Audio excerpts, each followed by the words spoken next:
Bonjour à toutes et à tous et merci de nous rejoindre pour cette nouvelle édition de votre journal de 15 heures. Voici les titres. Ouverture donc du sommet sur les assises climatiques aujourd'hui à New York, auquel donc a pris part le président de la République Ismaël Omar Guelleh. Les crises des migrants en Europe, 4 États européens s'accordent sur la répartition des migrants. Merci à vous de nous rejoindre. Le président de la République, Ismaël Omar Guelleh, a participé donc hier au sommet sur le changement climatique convoqué par le secrétaire général des Nations Unies, Antonio Guterres. Un sommet pour mobiliser les énergies politiques et économiques au plus haut niveau afin de faire progresser donc l'action pour le climat et qui avait pour objectif de permettre la mise en œuvre de nombreux objectifs du programme de développement durable à l'horizon 2030. Et pour les experts, ce rassemblement donc sonne comme une piqûre de rappel pour le gouvernement du monde en retard sur leur engagement pris dans l'accord de Paris. Cet accord adopté en 2015 fixant un objectif commun: contenir le réchauffement climatique bien en dessous de 2 degrés par rapport à l'ère pré-industrielle afin de limiter les perturbations du système Terre. Et pour donner à ce sommet un succès planétaire conforme aux objectifs assignés, plusieurs groupes ont été créés pour préparer cette rencontre. Ils se sont focalisés sur plusieurs points, donc notamment les facteurs sociaux et politiques du changement, la transition vers les énergies renouvelables, l'industrie, les infrastructures, la réflexion sur les solutions basées sur la nature, mais aussi la résilience et adaptation, ainsi que le financement. Regardez donc, et pendant cette cérémonie donc et d'ouverture de ces assises sur le climat, le président de la République a prononcé un important discours où il a souligné donc que l'ambition de Djibouti de réaliser une transition énergétique ne peut être financée uniquement sur fonds propres, car Djibouti, faisant partie des pays les moins développés, s'efforce avant tout de financer le développement des secteurs de base prioritaires comme la santé ou l'éducation. On écoute les propos du président de la République. Monsieur le Président de l'Assemblée générale, Mesdames et Messieurs les chefs d'État et de gouvernement, Monsieur le Secrétaire général des Nations Unies, Mesdames et Messieurs, qu'il me soit permis de remercier le Secrétaire général des Nations Unies ainsi que toute son équipe pour l'organisation de cet important sommet sur le climat. Après une multitude de réunions et l'adoption de l'accord de Paris il y a 4 ans, nous avons jeté les bases d'une action collective en vue de faire face aux plus grands défis auxquels l'humanité est confrontée, mais également les plus conséquents de notre époque en termes de développement et risquent de compromettre la vie des générations futures. Chaque région a ses spécificités et ses préoccupations environnementales, qui ne sont pas nécessairement les mêmes que dans les autres régions. Mon pays, lui, est particulièrement exposé à de nombreux aléas climatiques, les plus fréquents et les plus destructeurs étant les sécheresses et les inondations. Par ailleurs, une pluviométrie rare impactant négativement les activités agricoles des populations rurales et la disponibilité des ressources en eau dans l'ensemble du territoire touchent régulièrement les pays et affaiblissent la résilience des populations et des infrastructures. Djibouti doit également se préparer à d'autres aléas climatiques dans le moyen et le long terme, comme les cyclones et la montée du niveau marin, dont les projections à l'horizon 2100 montrent vitales. Ces événements climatiques sont pour la plupart inhabituels et risquent de se multiplier et de s'intensifier à l'avenir.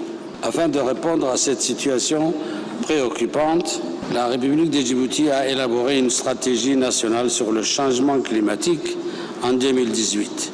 Cette stratégie a pour objectif de réduire la vulnérabilité et augmenter la résilience des populations, des écosystèmes et des infrastructures.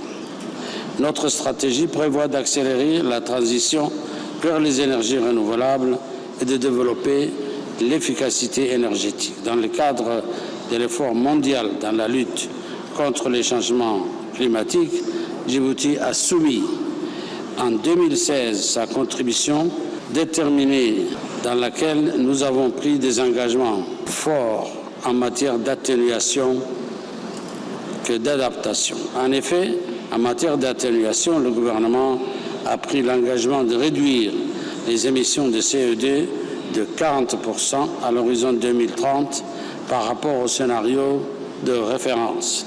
Ce scénario de 40% est dit inconditionnel et les réductions y afférentes seront obtenues grâce à l'exécution de programmes et projets d'énergie et de transport déjà entamés.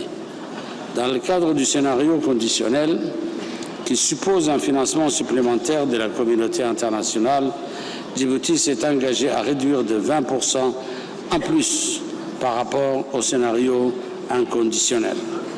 Monsieur le Président, Djibouti respecte d'ores et déjà ses engagements du scénario inconditionnel et a mis en œuvre plusieurs projets qui ont permis de réduire les émissions de CO2 et de renforcer la résilience du pays.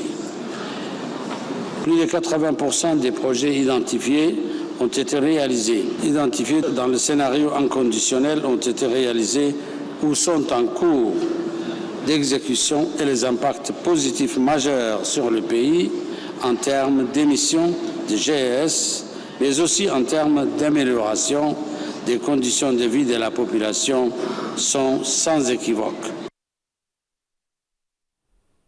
Et poursuivant donc son allocution, le président de la République, Ismaël Omar Guelleh, a indiqué que la République de Djibouti a élaboré donc une stratégie nationale sur le changement climatique ayant pour but de réduire la vulnérabilité et d'augmenter la résilience des populations, des écosystèmes et des infrastructures. On écoute le chef de l'État. Ainsi, en matière de transition énergétique, le projet d'interconnexion électrique avec l'Éthiopie a permis de réduire annuellement de plus de 150 kilotonnes les émissions de CO2 du pays. Djibouti a par ailleurs initié plusieurs projets d'énergie renouvelable, à savoir la géothermie, l'éolienne et le solaire, qui vont nous permettre de réduire de façon substantielle l'émission des gaz à effet de serre. J'ai donc le plaisir d'annoncer à cette auguste Assemblée que Djibouti prévoit d'atteindre un mix énergétique de 100% d'énergie renouvelable en 2030. Mesdames et Messieurs, l'ambition de Djibouti de réaliser une transition énergétique ne peut être financée uniquement sur fonds propres, car Djibouti, faisant partie des pays les moins avancés, s'efforce avant tout de financer le développement des secteurs de base prioritaires comme la santé ou l'éducation. Le développement des énergies renouvelables, et particulièrement celui de la géothermie, dont mon pays est doté d'un formidable potentiel, nécessite la disponibilité de fonds importants pour les phases d'exploration, tout comme le volet d'adaptation et résilience qui a également souffert de l'insuffisance des financements internationaux. La mise en œuvre de l'accord de Paris ainsi que les nombreuses décisions internationales prises auparavant exigent le financement international conséquent. Cependant, nous constatons avec regret que les engagements financiers faits à Paris n'ont pas été concrétisés. Ainsi, le Fonds vert pour le climat a eu à sa disposition moins de 10 milliards de dollars américains durant les 4 dernières années. Je profite ici pour remercier et féliciter les pays qui ont annoncé d'augmenter de façon substantielle leur contribution à ce fonds et nous exhortons les pays industrialisés à concrétiser leurs promesses de financement climatique et à simplifier les procédures d'accès à ce financement. Je vous remercie. Et en marge de ce sommet, dans le cadre de ces rencontres bilatérales, donc le président de la République a reçu donc ou a rencontré la secrétaire générale de l'Organisation internationale de la francophonie, Djibouti donc étant le seul pays francophone dans toute la corne de l'Afrique. Cette réunion donc s'est déroulée en présence donc de la délégation qui accompagne le président de la République, notamment le ministre des Affaires étrangères et de la coopération internationale, Mahmoud Ali Youssouf.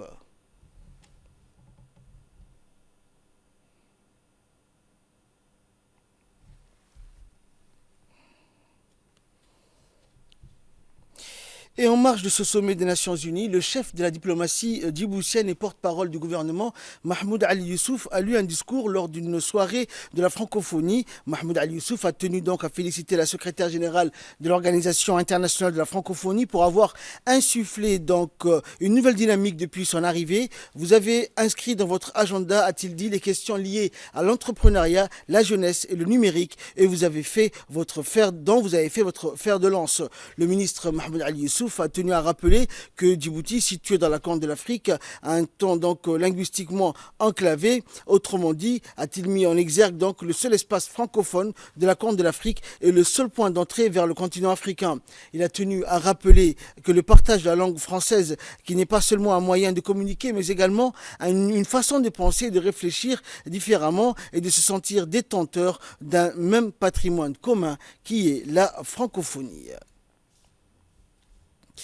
Le ministre des Finances et de l'Économie, Ilyas Moussa Daoualé, a reçu l'ambassadeur de la Grande-Bretagne à Djibouti, Alistair MacPhail, pour un premier contact. Après la cérémonie de bienvenue, les discussions ont porté sur l'état de la coopération militaire bilatérale et les voies de sa consolidation et sa diversification, ainsi que sur les perspectives de l'étendre à d'autres domaines d'intérêt commun.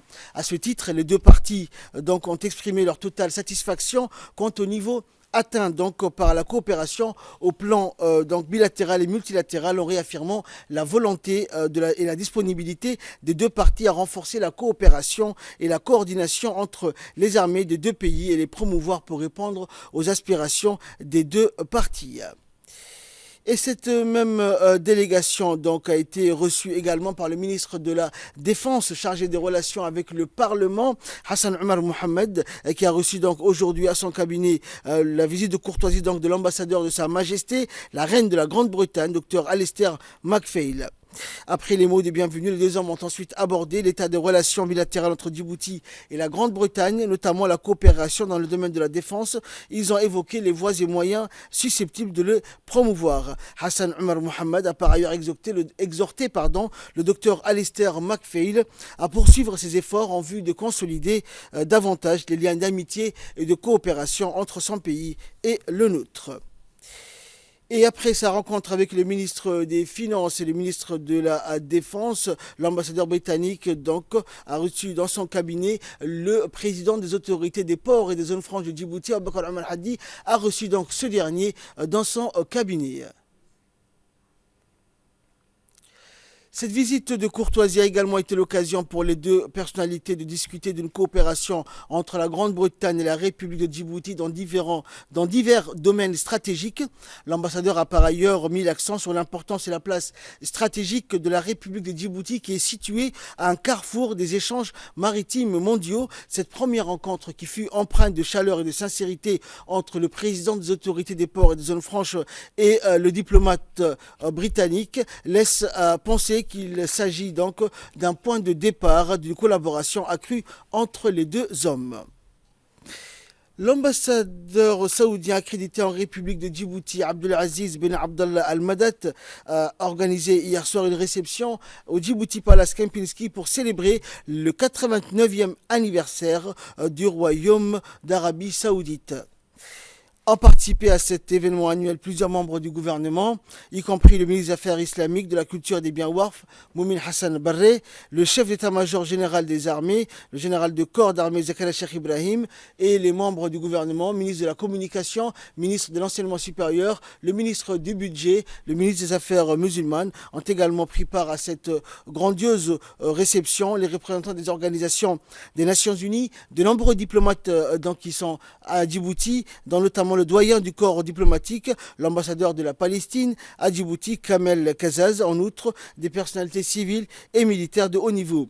Les participants ont profité de cette occasion pour féliciter l'ambassadeur saoudien et les membres de la mission saoudienne à l'occasion donc de la fête nationale saoudienne, en insistant sur la profondeur des relations de Djibouti et de l'Arabie saoudite dans les différents domaines de coopération. Au cours de cette cérémonie nationale, donc l'hymne national pour la République de Djibouti et l'Arabie saoudite donc a retenti.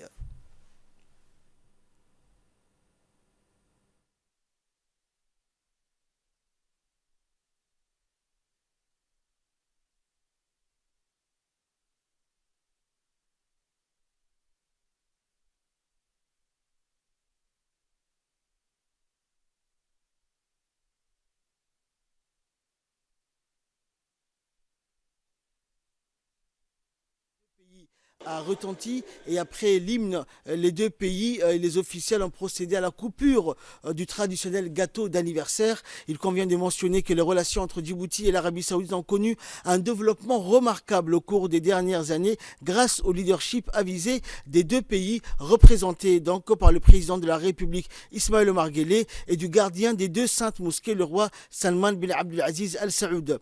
L'ambassadeur saoudien à Djibouti a rappelé les efforts déployés par le fondateur du royaume d'Arabie Saoudite, le roi Abdelaziz bin Abdurrahman Al Saoud, afin d'unir le royaume et de conduire le peuple saoudien vers la prospérité, et en soulignant donc que le royaume occupe aujourd'hui une position prestigieuse parmi les pays du monde. Je voudrais réitérer, a-t-il indiqué, les profondes relations de fraternité qui unissent le royaume de l'Arabie Saoudite et la République de Djibouti, et je réaffirme les excellents efforts déployés par le président de la République et son gouvernement dans le soutien des positions de son pays sur les questions régionales et internationales, a rappelé le diplomate saoudien à Djibouti.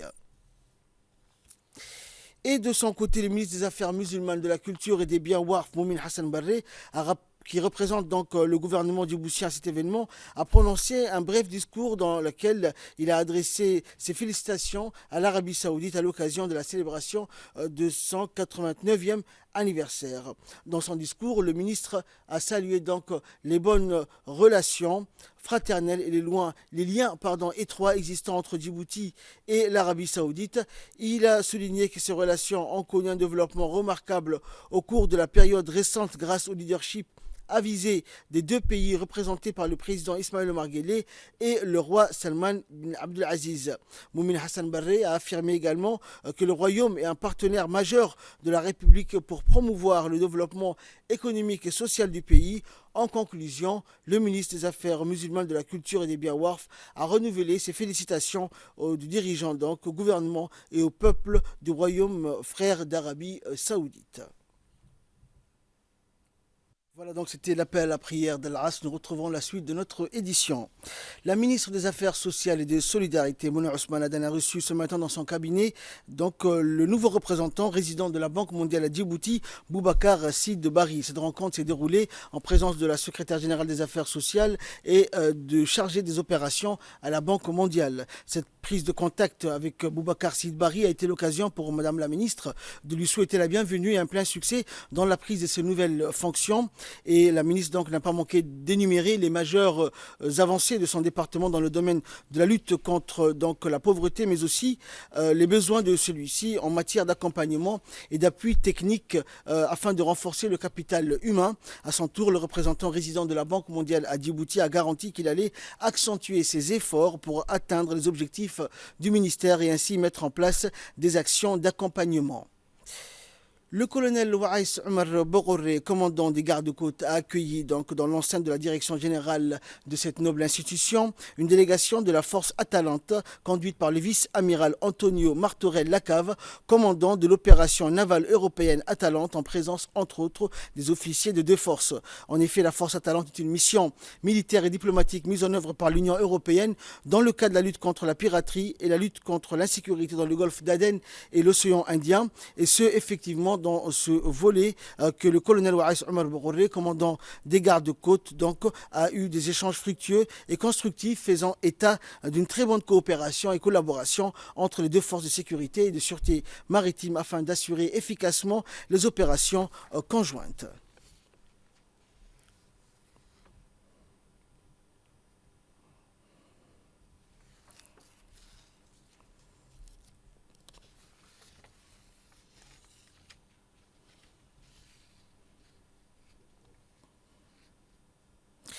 Et de là, nous passons à ce qui fait la une de l'actualité internationale. Les 4 États européens s'accordent sur la répartition des migrants. Les ministres de l'Intérieur de 4 pays de l'Union européenne se sont rencontrés à Malte pour discuter de la création d'un système automatique permettant de déterminer quels pays accueilleront les migrants sauvés en Méditerranée centrale. Les détails de l'accord n'ont pas encore été communiqués à la fin de la réunion, mais la ministre italienne de l'Intérieur, Luciana Lamorghese, préconise de repartir les migrants dans plusieurs États européens dans les 4 semaines qui qui suivent leur arrivée. Le préaccord conclu par l'Allemagne, la France, Malte et l'Italie permet à Rome de s'assurer que les pays dans lesquels les migrants arrivent en premier ne sont pas ceux qui s'occupent de les renvoyer dans leur pays d'origine. Un point délicat subsiste toutefois car la redistribution ne concerne pas les migrants qui arrivent en Italie par leurs propres moyens. Le plan sera présenté au ministre de l'Intérieur des 28 États membres le 8 octobre prochain et devra être validé par les autres pays de l'Union européenne. Certains experts craignent toutefois que ce mécanisme soit perçu comme injuste par les pays situés sur les deux autres routes de la Méditerranée, à savoir l'Espagne côté donc occidental et la Grèce côté oriental.